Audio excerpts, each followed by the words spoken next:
If you want to have an amazing first ski day of the year this year without hobbling out of bed the next day, but you forgot to train this fall, then I am here to help. Because even though I always recommend using ski season to inspire your gym workouts, I'm still here for you with my top 6 tips so that you're not sore after your first day skiing this year. Tip number 1 is to sharpen the edges of your skis. If we have sharp edges, we don't have to put as much pressure downward into our outside ski to keep a grip, but we're also not tensing every muscle we have isometrically because we don't feel like we have control of our skis. If you haven't sharpened your own edges before, you can take them into your local ski shop, or you can get a few basic pieces of equipment and learn how to do it yourself. My second tip is to put a reminder in your calendar next year, about 8 weeks before ski season is supposed to start for you. We have an 8-week pre-ski program, and our clients say that they feel stronger than ever before on their very first day out of the year.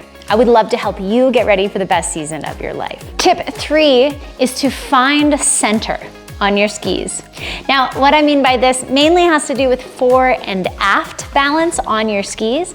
A lot of skiers will stay in the back seat while they're skiing. And even as I'm doing this now, I notice that I have to contract my quadriceps so that I don't fall over backwards. If your hips are always behind your heel pieces on snow, you're gonna be using your quadriceps literally all day. If instead you learn how to come forward through the end of the turn, re-finding center on your skis, then you're gonna give your quads a rest in between each turn. Now, I have a whole video on this that I'll link to below, talking about why your quads are sore after a day skiing. But remember, find center by doing drills like falling leaf or even some hop turns to really understand where your balance is on skis. My 4th tip is to do a warm-up before you get out on the hill.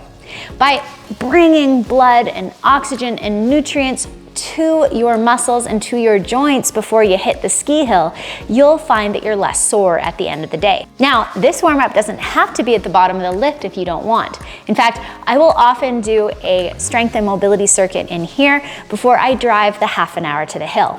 As long as you're out skiing less than 45 minutes after you do that warm-up, you're still gonna have some of the positive effects of that warm-up while you hit snow. My 5th tip is to start easy. I love to do some groomers, some easier terrain at the beginning of the day. This is gonna continue that warm-up process that you started before you got on the hill. And in addition, it's gonna make sure that you find your balance on skis before you hit the harder terrain for the day. Tip number 6 is to stay fed and hydrated. Now, I've got another video on this, but if you neglect protein or carbohydrates while you're skiing, you will likely feel more sore or more tired and less snappy on your 2nd or 3rd day on the hill in a row.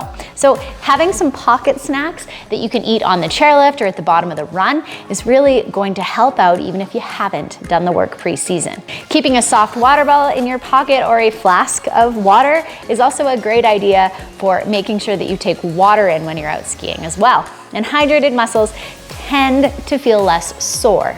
And my bonus tip, because it is tip number 7, is to finish the day with mobility. At the end of a long day skiing, you might be tempted to stay in your long johns and just watch TV for the evening, but I promise you're going to feel far better if you take the joints that have been constricted throughout the day, mainly the ankles and feet, through a mobility session. You're also gonna feel better if you can do a little bit of a flush for those muscles with either low-grade aerobic activity or full body movements. Now, my favorite thing to do is a lunge into a shrimp squat at the end of the day. And so I'm gonna link to a 6-minute mobility where I just do that left to right as my recovery after a ski day. And you can follow along with that one below. But remember, all hope is not lost. If you haven't trained pre-season, you can certainly go out and have a great time. Remember next year to let the hill inspire your gym workouts. I hope you have a wilder week.